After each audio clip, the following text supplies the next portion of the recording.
This is the story of Nová Białkowęża, a small Polish village swallowed by marshes and silence.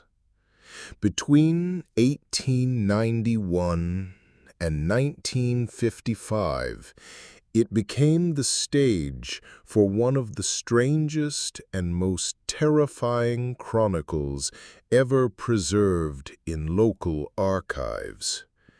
A tale of a young woman said to speak with the dead.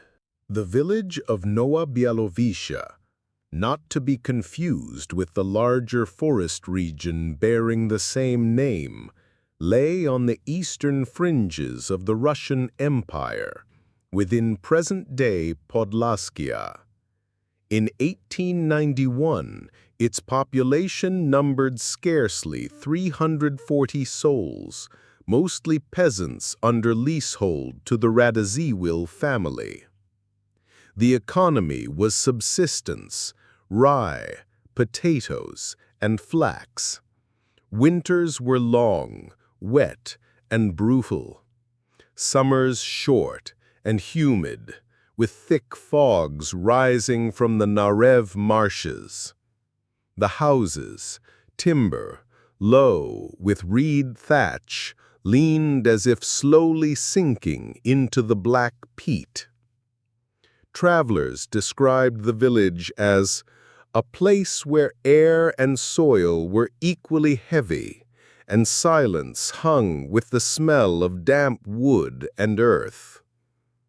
It was in this remote settlement that the first mentions of Kataryna Laskowska, later called the girl who spoke with the dead, appear in parish archives. Born 1875 to Wojciech and Mariana Laskowski, Kataryna lost both parents to typhus before she was 15. She lived thereafter with an uncle, a carpenter of ill reputation. The earliest written trace of her peculiar gift survives in a marginal note by Father Stanislaw Brozowski, dated July 1891. Villagers whisper that the orphan Laskowska converses aloud with those not present. A widow, Anna S., insists the girl repeated the last words of her late husband, which none could have known. Parishioners urge caution. I suspect ventriloquism, or worse. Already locals sought her out. Farmers whose children died in infancy reported that Kataryna delivered messages in tones unmistakably resembling the lost. A dairyman wrote in his ledger, "She told me, 'Your boy is not cold. He lies beneath the orchard where the frost does not bite.' It was true, for I had buried him by the pear tree, known to no one but me." The geography of Nová Białkowęża, combined with this girl's reputation, created fertile ground for fear. Roads in and out were often impassable by cart after rain. The marshes swallowed more than one traveler. The villagers' isolation bred insularity, and superstition clung to their days as tightly as the ever-present mist. By autumn 1891, 3 families had given sworn testimonies before the Gmina court in Siemiatyce, alleging that Kataryna's communications helped them accept the sudden passings. These records remain in the county archive, formal, dry, yet uncanny. One deposition, by a man named Bartosz Milewski, reads, "The girl spoke with a voice not her own. It was cracked, as if the breath passed through a chest collapsed. She said words my mother would whisper in prayer, words I never repeated. I know no natural explanation. Thus began the archive of a case that over half a century would swell to police reports, missing persons notices, psychiatric assessments, and later still, folklore collections. From the start, Kataryna was both helper and omen, a figure straddling the line between consolation and dread. Between 1893 and 1896, Kataryna's role in Nová Białkowęża expanded. Villagers called her the listener. Widow gatherings were held discreetly in barns or lofts, where she would sit cross-legged on straw, eyes closed, while those present recited the names of their departed. Witnesses claimed her lips trembled with whispers not her own. A surviving diary kept by a schoolteacher named Franciszek Ostrowski documents one such evening in March 1894. I observed the girl enter trance with frightening swiftness. She gasped, then uttered a rasping plea. Do not let them dig, for the water seeps in. The widow Pavlik fainted, insisting it was her husband's complaint from the flooded grave in spring. These circles soon became more organized and, disturbingly, more secretive. Families formed a loose society called Bratstwo Pocieszenia, the Brotherhood of Consolation. Its purpose, officially, was prayer for the dead. Unofficially, it revolved around Kataryna. In a surviving municipal record dated 1895, Father Brzozowski warned the county administration. A cult arises around the orphan Laskowska. They light candles not at the altar, but in buyers and sellers. I fear necromancy, thinly veiled as mourning. Economic hardship fed this fervor. Failed harvests and a diphtheria outbreak left nearly every family bereaved. Kataryna's services were sought not merely for solace, but for guidance, where to find hidden savings of deceased kin, or explanations for sudden deaths. One chilling entry in Ostrowski's diary mentions a farmer named Jakub Kolodziej, who vanished in December 1896. His wife insisted that Kataryna, speaking in Jakub's voice, said, "The ice took me, and I lie beneath the third willow." Searchers indeed found his body in the frozen narrow near the marked tree. The discovery lent her fame legitimacy, but also suspicion. How could she know what no one else did? The official police report from Siemiatice noted, "It remains uncertain whether the girl Laskowska was complicit in foul play or merely possessed of strange intuition. No charges pressed." Thus, by 1896, Kataryna was both revered and feared. To some, she proved the boundary between the living and the dead was porous. To others, she represented a dangerous, perhaps criminal disturbance of divine order. The winter of 1898 remains one of the most bitterly remembered in Nová Białkowęża. Frost hardened the marshes until they cracked like broken glass underfoot. It was during these months that the first disappearance, officially linked to Kataryna, entered judicial record. A 19-year-old seamstress, Zofia Piekarska, vanished on February 14, 1898. Her mother testified in the Siemice District Court. Quote, "My daughter went to the barn where the listener was said to speak. She carried bread and a kerchief. She did not return." Unquote. Witnesses reported that Zofia sought contact with her dead fiancé, a soldier lost in the 1897 border skirmishes. Kataryna admitted seeing her that evening, but claimed, quote, "She left before the circle began. I never spoke with her spirit, nor saw her alive again." Unquote. A search was mounted. Villagers combed the marshes and woods. On the third day, under thin snow near the reed beds, authorities recovered a single shoe and beside it a scrap of cloth embroidered with the initials ZP. No body was found.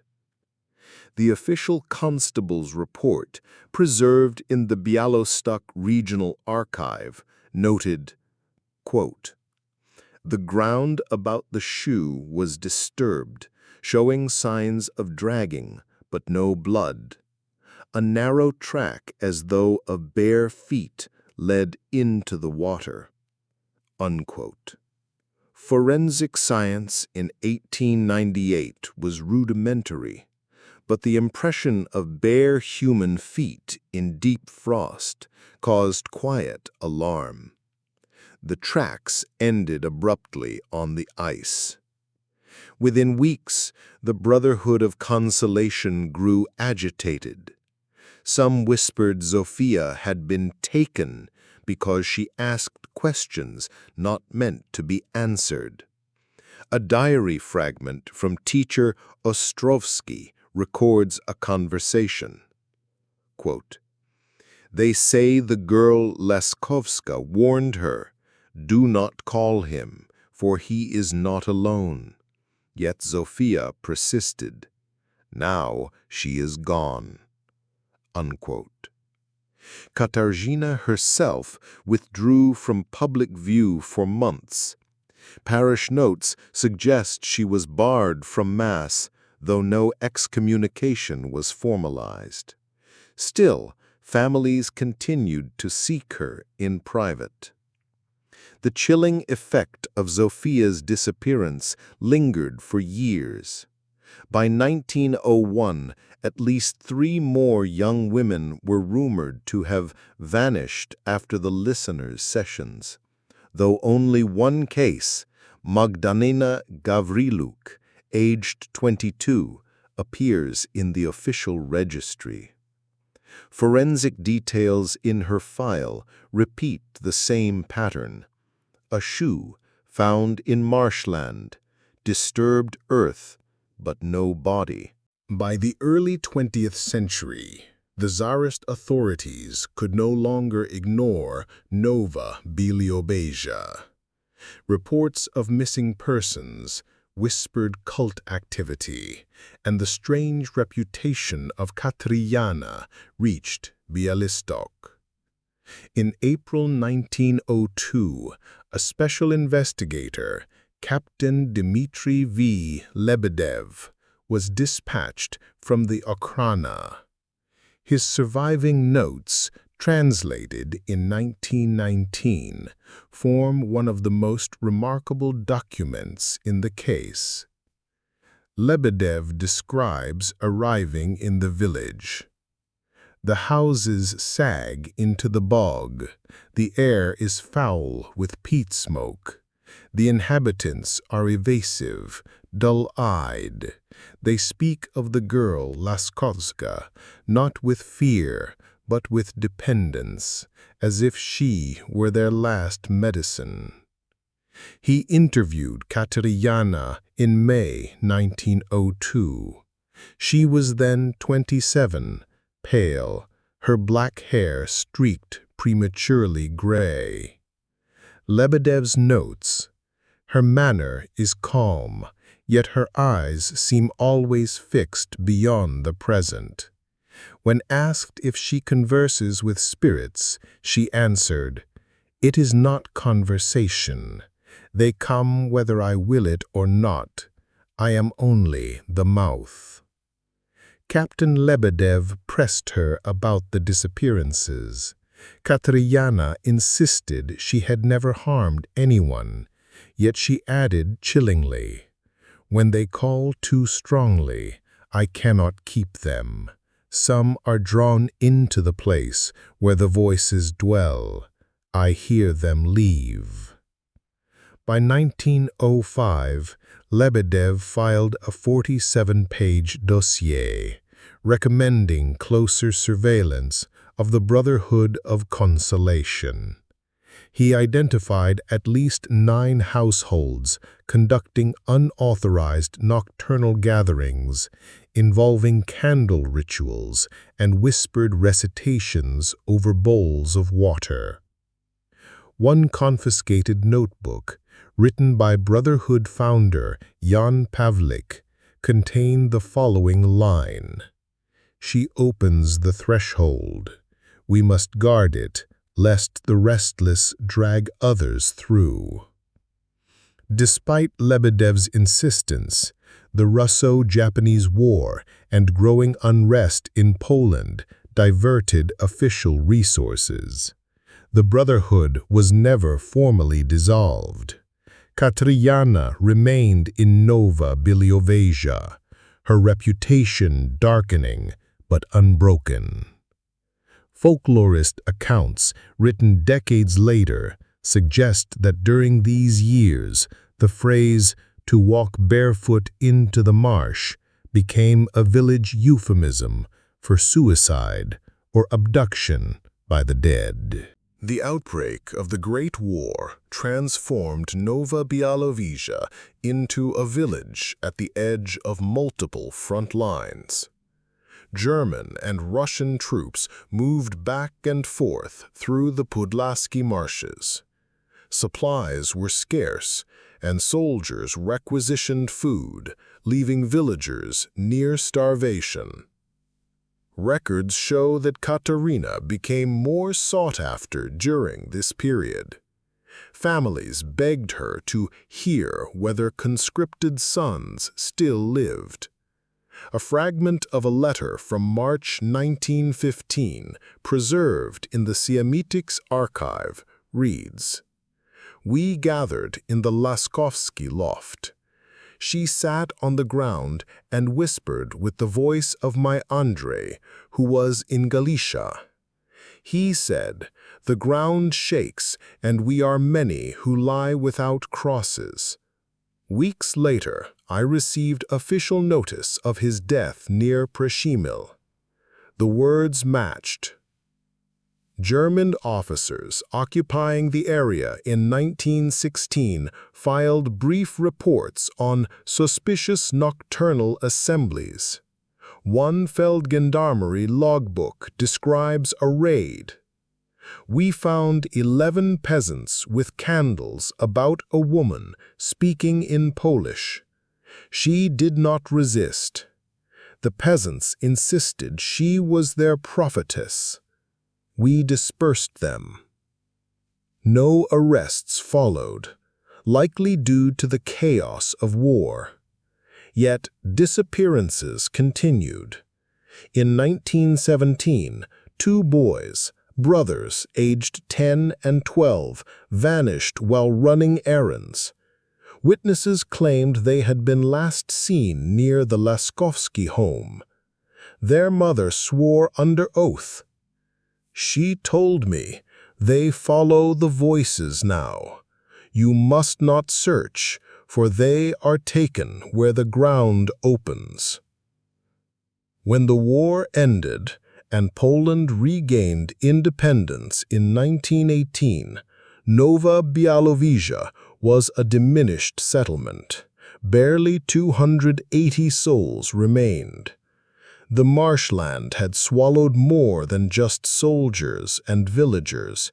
It had absorbed a history of dread. The Brotherhood of Consolation, though weakened, persisted in secrecy. In May 1921, after repeated appeals by families of the missing, the county authorities ordered an exhumation of several graves disturbed by floodwaters. The forensic notes from this investigation remain in the Białystok archive, and their contents are unsettling. Investigators opened 5 coffins. In 2, they found remains not belonging to the buried individuals. One coffin, marked for a 7-year-old boy, contained bones identified as those of a grown woman. Another, belonging to an elderly man, held fragments of at least 2 different bodies commingled. The medical examiner's report states, "The placement of the bones suggests deliberate arrangement, not accidental flooding. Some skulls show shallow carving, symbols not immediately identifiable." This discovery caused public uproar. Villagers whispered that Kataryna's brotherhood had rearranged the dead for their rites. A rumor circulated that the mismatched corpses were meant to confuse the restless spirits, tying them so they could not rise. During interrogation, Kataryna neither admitted nor denied involvement. She told the county judge, "The dead are not bound by boxes. We give them new places when they ask. You dig in vain, for their voices wander still." The judge dismissed charges for lack of evidence, though privately noted her words as mad, dangerous, or inspired by some doctrine unknown. This exhumation hardened the suspicion that Nová Białkowęża concealed practices beyond ordinary superstition. In subsequent folklore, people spoke of the traded graves as proof the Brotherhood had crossed into desecration. The most valuable insight into these years comes from a journal found in 1932, written by Janusz Ostrowski, son of the schoolteacher who first chronicled Kataryna. The journal begins in 1928, when Janusz, aged 22, returned to Nová Białkowęża from Warsaw.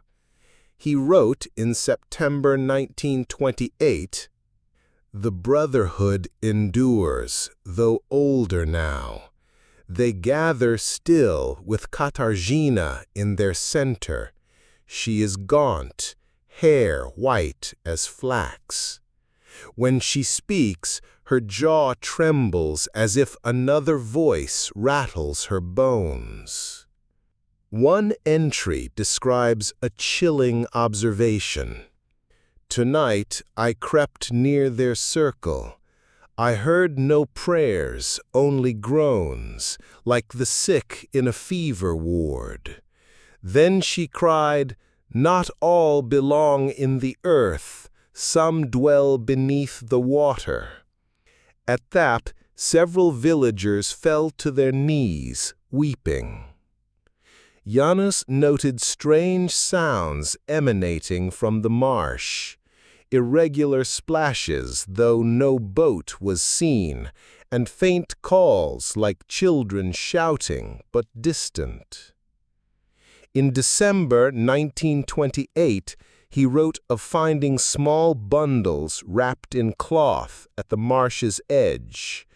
Inside were teeth, buttons, and tufts of hair. He dared not confront anyone.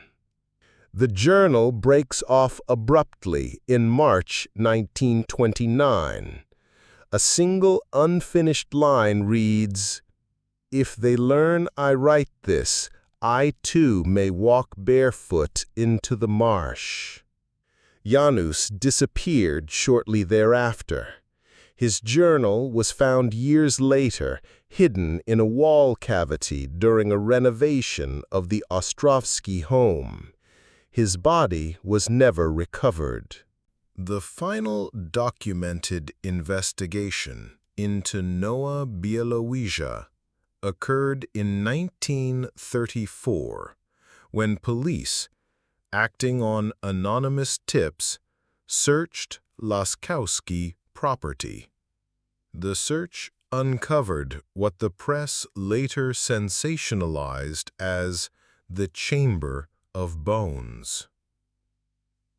Beneath the house, concealed by rotten planks, officers found a crawl space approximately 2.4 meters by 3 meters, its walls lined with clay jars. Inside the jars lay human remains, mostly teeth and finger bones. A full inventory listed 148 jars. The lead investigator, Inspector Joseph Chimel, wrote, "The air in the chamber was damp and sweet with decay. Each jar sealed with wax, marked by symbols, circles, crossed lines, crude faces. When we opened them, the stench overcame several men." Kataryna was arrested immediately. During questioning, she offered only this statement: "They are not trophies. They are anchors. Without them, the voices would scatter and bring worse upon us." She died in custody 3 weeks later, reportedly of heart failure. Rumors spread that her final hours were spent speaking non-stop in a dozen different voices. Guards swore they heard men, women, and children answering one another through her mouth. After her death, the Brotherhood dissolved, members scattering to nearby towns. The Laskowski house was burned in 1935 by order of county officials, though villagers claim at night the ground still echoes with whispers when the marsh fog rises. Newspapers briefly covered the case, branding it a peasant cult of death. Yet, as Europe lurched toward new conflict, the story faded into obscurity. Only local folklore kept the memory alive, mothers warning children not to wander marshes after dark, lest they hear the hollow voices of Białowieża. When the Second World War began, Nová Białkowęża once again lay under the shadow of occupation. First came the Soviets in September 1939, then the Germans in 1941. The marshland, long isolated, became a hiding place for partisans and a site of reprisals. A Soviet NKVD report from December 1940, discovered in regional archives after 1991, mentions village Białowieża, Naowa.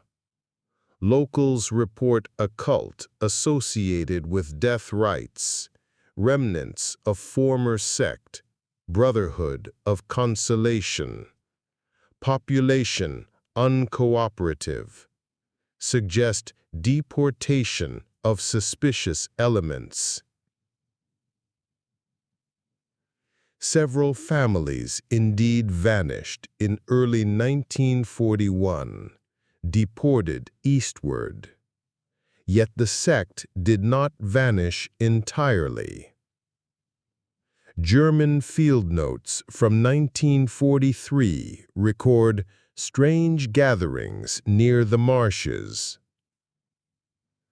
At night, peasants light fires and chant by the water. They claim to hear voices of the drowned. One woman, elderly, white-haired, directs them. Her name is not recorded, possibly relative of the executed witch. This figure was likely a follower continuing Kataryna's practices, perhaps a niece or distant cousin.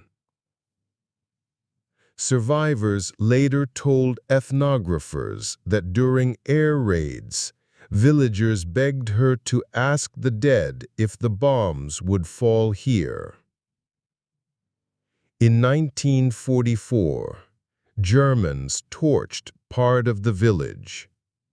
Amid the ruins, partisans discovered what they described as a pit lined with skulls. No official record survives, only testimony collected decades later in a partisan memoir. The bones were many, stacked as if they had been waiting. No one dared touch them. The marsh swallowed the pit by next spring. After the war, Nová Białkowęża fell under Soviet-controlled Poland. Population surveys show fewer than 150 residents by 1947. Officials regarded the area as backward and superstitious, yet strange reports continued. In March 1946, local militia investigated the disappearance of 2 woodcutters. Their axes and coats were found on a path by the marsh. The militia logbook notes, "Tracks visible for 40 meters, then cease. Ground solid, no sign of struggle. Villagers refuse to speak. They whisper of voices calling." The same year, Warsaw journalist Jerzy Malinowski visited, producing a series of unpublished notes found in his estate. One passage stands out. They speak of the listener as if she still walks. Children say they hear a woman in the reeds calling their names at dusk. Her house, though burned, is marked by hollows in the earth like open mouths. Authorities dismissed these accounts as superstition, yet militia records list 5 unexplained vanishings between 1945 and 1949. In each case, belongings were found at the marsh edge, shoes, caps, tools, but no bodies. The final official inquiry into Nová Białkowęża came in 1952, conducted by the Ministry of Public Security. Declassified reports released after 1989 reveal extraordinary detail. Agents inspected the ruins of the Laskowski property and uncovered a second hidden chamber, deeper than the one found in 1934. This one was stone-lined, accessible through a collapsed cellar wall.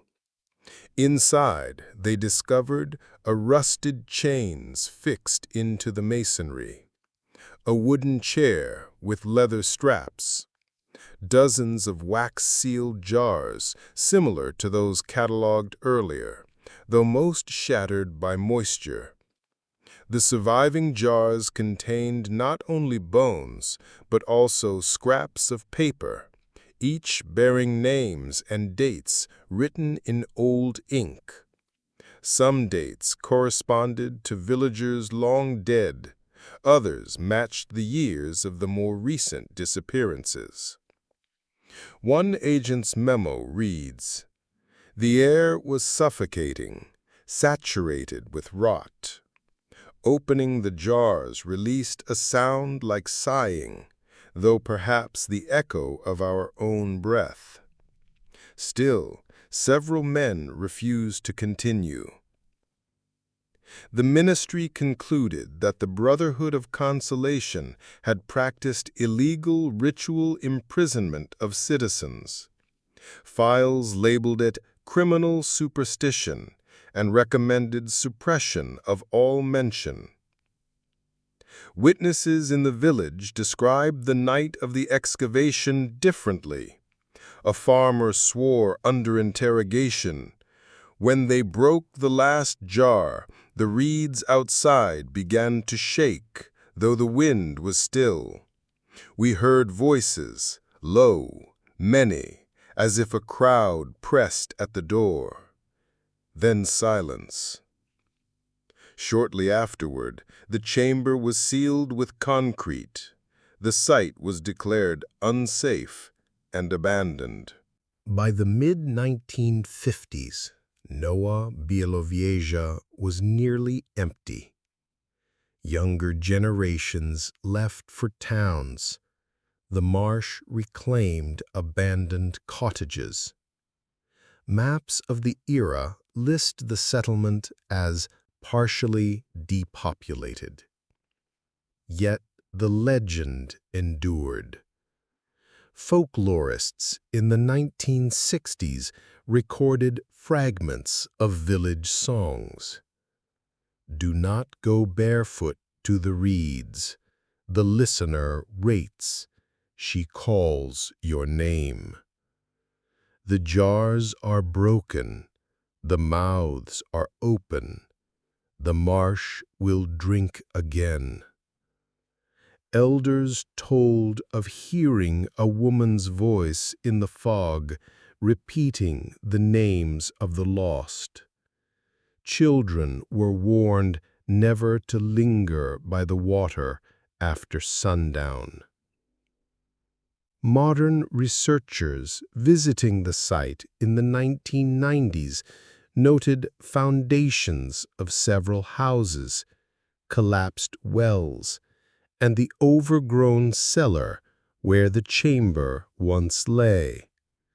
Locals refused to guide them, citing bad air and the hollow voices. To this day, no definitive explanation exists for the jars, the disappearances, or the uncanny knowledge attributed to Kataryna Laskowska. Historians debate whether she was fraud, medium, or victim of hysteria, yet the documents remain: court records, police files, diaries, all whispering the same refrain: in Nová Białkowęża, the dead never lay quiet.